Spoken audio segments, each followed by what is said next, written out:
morning students. As we all know that COVID-19 is going on, so schools are remain closed for our safety. That's why we are providing video classes for your studies. And video classes में जो भी chapter आपको पढ़ाया जा रहा है, इन chapters का आपको प्रॉपर होमवर्क करके अपने व्हाट्सएप ग्रुप में सेंड करना है. Okay? So let's start our class. Today's class is your English class, and your English book name is English Literacy Part 2. Now we will going to start our first chapter, and our first chapter is chapter number 1, Do the Right. This is a poem. ये एक poem है जिसका video आपको already मिल चुका है explanation का.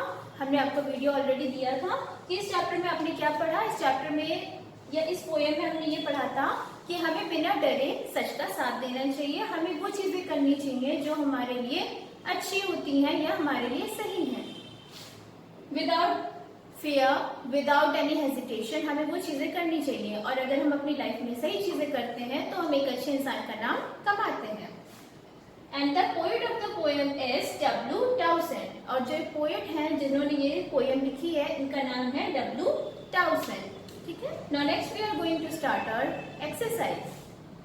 First exercise is take the correct answer. पहली exercise है हमें टेक द करेक्ट आंसर करना है. In the correct answer you have given your 4 options are given over here, and you have to read the question and then you have to take the correct option. First one is you should try to do. हमें क्या सही करने की कोशिश करनी चाहिए. Right, wrong, true, false. तो हमें क्या करने की कोशिश करनी चाहिए. Right. The first option is right. Next, you will win the good man's. हमें जब हम अच्छा लाइफ में काम करते हैं तो हमें अच्छे इंसान का क्या मिलता है. फाइट, नेम, हाइट या फेम. तो हमें क्या मिलता है.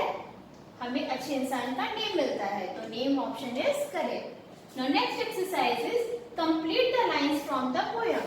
नेक्स्ट एक्सरसाइज है आपको complete the lines from the poem. Poem आपको देखनी है और ये लाइंस आपको दी है, इसमें आपको थोड़ी लाइन दी है, इसको कंप्लीट करना है आपको लाइंस को. Let's try to do. ये आपको थोड़ी सी लाइन दी है. अब आपको पोएम में जाके देखना है कि ये कौन सी लाइन आपको दी गई है. इस लाइन को आपको यहाँ पे पूरा कंप्लीट करना है. Let's try to do the right boys because it is the right. Let's nobly stand by what is true and for it boldly fight. ये आपकी लाइन्स आपके पोएम में दी हुई थी. जो आपका फर्स्ट पैरा पोएम का था, ये आपको पहले दिया हुआ है. इसको आपको पूरा कंप्लीट करना है. Now next exercise is answer the following questions. अब आपको यहाँ पे क्वेश्चन आंसर्स करने हैं. First question is you should try to do. First question हमसे पूछ रहा है हमें क्या करने की कोशिश करनी चाहिए. Answer is we should try to do the right. हमें हमेशा सही करने की कोशिश करनी चाहिए. Next question is what should you nobly fight for. हमें बिना डरे किसके लिए लड़ना चाहिए. तो answer is you should nobly fight for true. हमें बिना डरे सच के लिए लड़ना चाहिए. Question number 3 is what should be your aim. Question number 3 हमसे पूछ रहा है कि हमारा एम क्या होना चाहिए. एम मीन्स होता है लक्ष्य. हमारा लक्ष्य क्या होना चाहिए. तो answer is our aim should be right. हमारा जो एम है, लक्ष्य है, वो हमेशा सही होना चाहिए. Question number 4 is how can you win a good man's name. Question number 4 हमसे पूछ रहा है कि आप अच्छे इंसान का नाम कैसे कमा सकते हैं. तो we want a good man's name by doing right things. तो आंसर है कि हम एक अच्छे इंसान का नाम अच्छी चीजें या सही चीजें करके अपनी लाइफ में कमा सकते हैं. Now question number 5 is name the poet and the poem. Question number 5 में हमें पोएम का नाम बताना है एंड पोएट का नाम बताना है. पोएट का नाम क्या था. W. Townsend. पोएम में पोएम किसने लिखी है. W. Townsend. एंड पोएम का नाम क्या है. Do the Right. Now next exercise is word part. Word part में आपको क्या करना है. Correct the following jumbled words. यहाँ पे आपको ये 5 जम्पल वर्ड्स दिए हुए हैं. इनको आपको करेक्ट बना के यहाँ पे लिखना है. करेक्ट स्पेलिंग में यहाँ पे वर्ड्स आपको लिखने हैं. First is THGIR. ये आपको जम्पल वर्ड दिया हुआ है. इसका करेक्ट वर्ड क्या बनेगा. RIGHT right. इसी तरीके से आपके सारे वर्ड्स को आपको करेक्ट करके यहाँ पे लिखना है. नेक्स्ट इज YLBON, इसका क्या बनेगा? NOBLE, nobly. DNATS, STAND, stand. TEBS क्या बनेगा? BEST. EURT, TURE, true. DOOG, इसका क्या बनेगा? GOOD, good. Now we will move on to our next exercise, and our next exercise is glorious grammar. इसमें आपको क्या करना है? ये आपको एक टेबल दी हुई है. This table shows what Mr. Ashok did yesterday. ये टेबल आपको दी हुई है. इस टेबल में आपको ये दिया गया है कि मिस्टर अशोक हैं एक, उन्होंने कल जो काम किए थे उनकी एक टेबल पूरी प्रोवाइड यहाँ पे आपको की गई है. जैसे 8 to 8:35 AM had breakfast. उन्होंने 8 से 8:35 तक ब्रेकफास्ट किया. 9 to 9:35 AM read newspaper. 9 से 9:35 AM तक उन्होंने न्यूज़पेपर पढ़ा. 9:45 to 11:30 went to the vegetable and fruit market. 9:45 से 11:30 तक वो वेजिटेबल और फ्रूट मार्केट गए. 11:35 to 12:35 worked in the garage. उन्होंने 11:35 से 12:35 के बीच में गैराज में वर्क किया या काम किया. 1:35 PM had lunch. उन्होंने 1:35 पे लंच किया. 2:30 to 4 PM read magazine. उन्होंने 2:30 से 4 PM तक मैगजीन पढ़ी. 4 PM drank coffee. 4 PM पे उन्होंने क्या किया? Coffee P. 5 to 9 PM, 5 से 9 PM के बीच में watched the television. उन्होंने टेलीविजन देखा. 9:35 PM had dinner. उन्होंने 9:30 पे डिनर किया. Now related to this table, इस टेबल से रिलेटेड आपको कुछ यहाँ पे क्वेश्चंस दिए हुए हैं. इन क्वेश्चंस को आपको यहाँ पे आंसर करना है. Answer the following questions using the above table. First question is, what did Mr. Ashok do at 9 o'clock in the morning?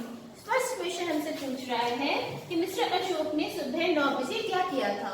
तो इसके लिए आपको टेबल देखनी होगी और टेबल के अकॉर्डिंग यहाँ पे आपको आंसर करना है. तो आंसर क्या होगा? Mister Ashok read newspaper at 9 o'clock in the morning. तो 9 o'clock में उन्होंने क्या किया था? पेपर पढ़ा था, न्यूज़पेपर पढ़ा था. तो हम लिखेंगे mister Ashok read newspaper at 9 o'clock in the morning. Next question is, what did Mr. Ashok do at 11:35 AM? Next question हमसे पूछ रहा है मिस्टर अशोक ने 11:35 AM पे क्या किया. तो मिस्टर अशोक ने क्या किया था? Mister Ashok worked in the garage at 11:35 AM to 12:35 noon. उन्होंने 11:35 से 12:35 noon के बीच में उन्होंने वर्क किया था. कहाँ पे? गैराज पे.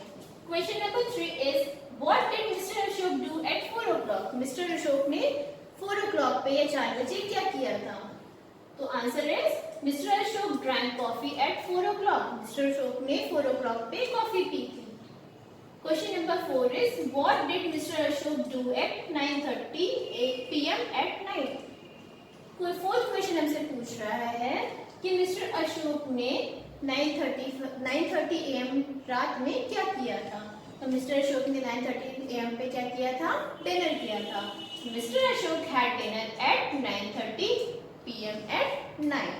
So these were the questions related to the table. Now we will move on to the next exercise. Our next exercise is speaking skill. Speaking skill क्या होती है? जिससे आपकी स्पीकिंग इंप्रूव होती है, आपकी इंग्लिश स्पीकिंग इंप्रूव होती है, हमारी प्रोनाउंसिएशन इंप्रूव होती है.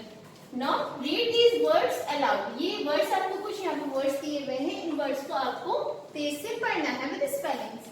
TRY try, RIGST right, NOBLY nobly, TRUV true, FIGHT fight, BEST best, AIM aim, WIN win, GOOD good. ये वर्ड्स आपको दिए हैं. इन वर्ड्स को आपको पढ़ना है और अपनी स्पीकिंग स्किल्स को इम्प्रूव करना है. Now next we will move on to writing skill.